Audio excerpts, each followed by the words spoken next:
Okay, so we are back with another YouTube tutorial, and I was gonna do a what the heck do I do with this anyway, but I'm not.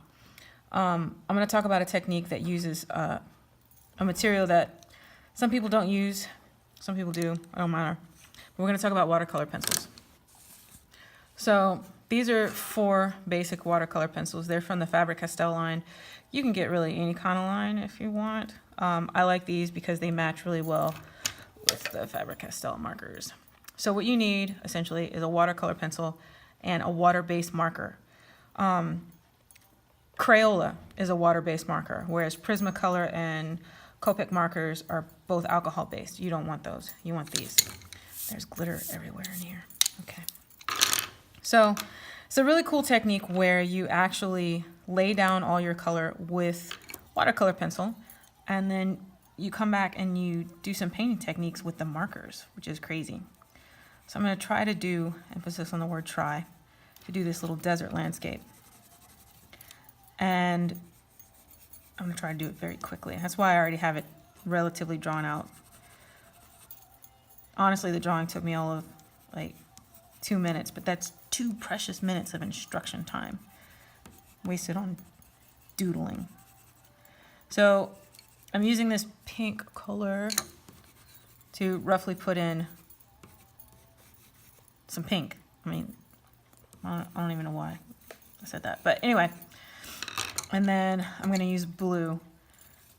The thing about atmospheric perspective is that the farther away something looks, depending on the time of day, the shadows tend to look blue. Sometimes during sunset, they could look more red or more orange, but this is a middle of the day kind of picture. So here we are. I'm going to try to get this in pretty quickly. I know it looks crazy and sloppy, and that's okay if it looks crazy and sloppy, because hopefully when it's done, it's not going to look crazy and sloppy. It's going to look awesome. Honestly, I think I'll be satisfied with just looking okay. And I'm going to do with this what I normally do, which is layer. Now, oh, this guy's blue, right? Notice I'm like coloring really rough. Like I'm not trying to be precious about it. I'm being really scribbly. One, because I'm normally really scribbly, just as a whole, but also because this technique lends itself towards quickly getting in color. So now I'm putting in what I would call local color, or the color that the mountain actually is. So the pink and the blue helps to communicate distance, and the brown and then eventually the gold, which I'm going to put in, is going to communicate the actual color of the mountain. If I had just done it brown and gold, the mountain would look too close and the foreground would blend in with it too much, and so there would be no true sense of distance. So the closer I get to the surface, the less of those cool colors I'm going to use and the more local color I'm going to use. And then, of course, the primary color of this entire thing is yellow. Notice I put the yellow in last. I could have put it in first, I guess, but I didn't. I put it in last. And I'm not going to use that much yellow back here.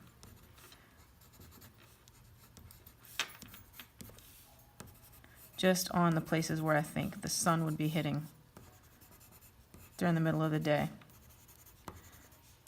Once again, roughly getting this in. Doesn't look too bad. And remember, if you layer yellow on top of blue, you get green. So be mindful of that if you're making a desert scene. You don't want a lot of green in it. Don't overlap too much yellow and blue. All right, I'm gonna put some pink in the sky too. Because if you mix pink and blue, you get purple-ish, purplish. Why am I sing-songing that? All right, now here comes the fun part, the markers. That's a ballpoint pen, okay. So with markers, you can get the bright, vivid colors, bright reds, orange, yellows, the Lisa Frank collection, who's awesome. But for this process, sometimes using the lighter pastel colors are better. So I'm going to use these colors, maybe a little bit of this, maybe a little of this, and some of this. Actually, I'm going to use all these colors. I don't even know why I dragged them all out here like I was going to have a selective palette. Okay, so the first thing I'm going to do is I'm going to do this sky. And this is where it gets fun. So water-based markers will blend watercolor pencils really well. And wow, look how dried out this marker is. Bruh. This, you know what? That marker has seen better days. That's better. So I don't know if you can tell, but the watercolor pencil is moving around and interacting with the color of the marker. Now, because I was really scribbly with this, and now I'm being really scribbly with the marker, it's not really smooth. And I suspect that this marker is ridiculously dried out because I use it all the time. And it once again highlights the fact that I need to be more ready with my supplies when I do these videos, instead of just digging things out of the cabinet and saying, oh, we're gonna use this today, and then it doesn't even work. Like the Aquanet hairspray, which I still don't know where it is, and I have not bought any new ones. Okay, so this is my sky, which is kind of dried out. But that's okay. Now I'm going to start building the mountains. So hopefully you'll be able to see this a little bit more clearly. So you see how the marker is actually painting the mountains in a way with the watercolor pencil. And you get this really cool dynamic range. And this is why you want to use light colors, because if you use really dark colors, it's not going to it's going to overlap the colors too much. Now you can absolutely use different colors, which I'm going to do, to kind of change it up a little bit. And so the peaches, when you overlap with the blue, is going to make a warmer blue going towards green. But do you see how, like, all of a sudden, instead of looking like a crappy color pencil drawing, it looks like a fairly crappy watercolor painting?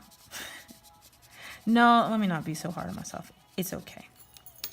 And so all that overlapped watercolor pencil is going to blend.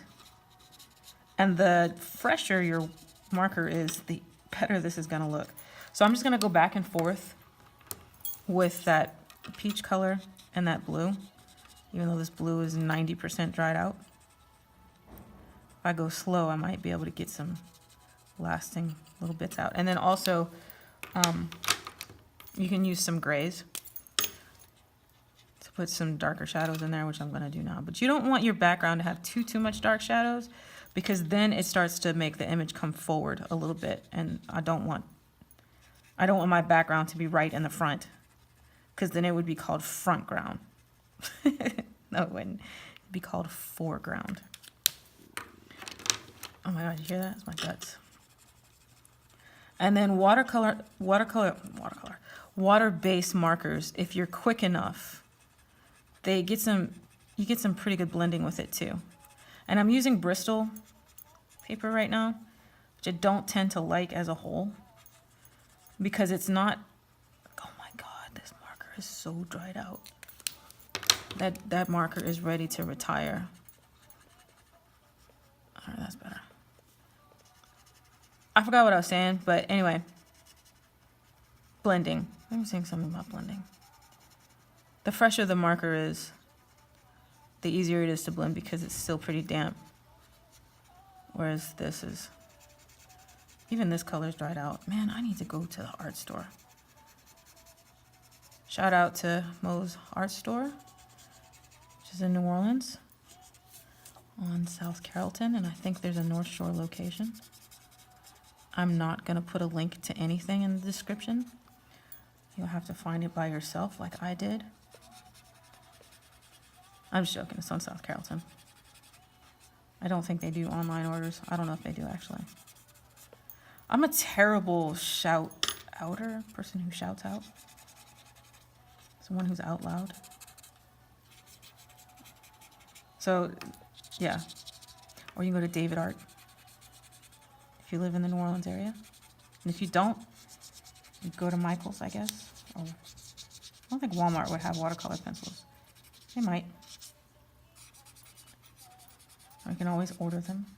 So all I'm doing is kind of like chit-chatting while I'm blending in these colors. Notice how we have some really great oranges and peach colors over there.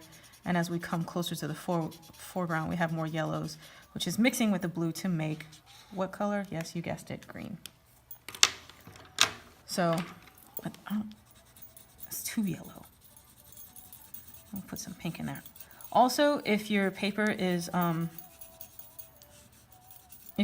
smooth, like Bristol tends to be, it makes the, that's better. There we go. I like that. It makes this process easier because nothing gets stuck in the cracks or the texture of a cold press watercolor paper. Hot press watercolor paper could probably be okay. See this? Look at this. This is not doing what I want it to do. You can't tell that this is another. Oh my God, that is so not light enough.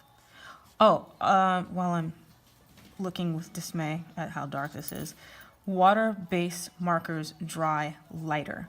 So kind of keep that in mind if you're shading with them, that they will dry lighter than what they look.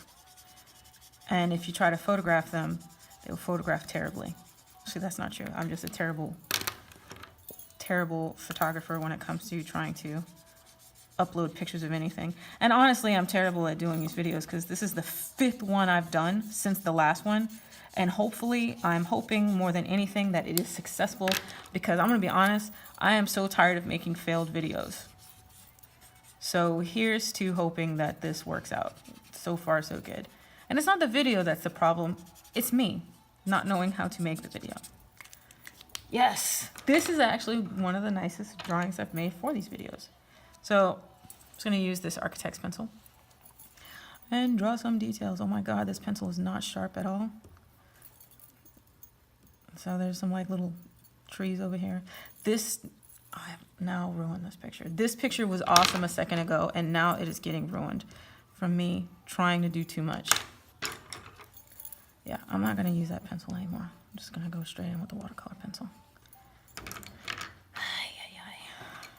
No, not true. I'm going to keep doing it. Most of the problem with this pencil right now is the fact that it's not sharp, and I don't feel like sharpening it. I should sharpen it. I'm trying to get this done inside of 15 minutes. We're at 12. Okay. Hurry, hurry, hurry. And this is nearly done. Some little textures on these weird mountains back here. And scribble, scribble, scribble. Every time I scribble like this, I swear it looks like my signature. Write your name. There, that's my name. It's the same scribble I do for mountain brush. All right, so I'm gonna call that done. Try it out, watercolor pencils mixed with water-based markers.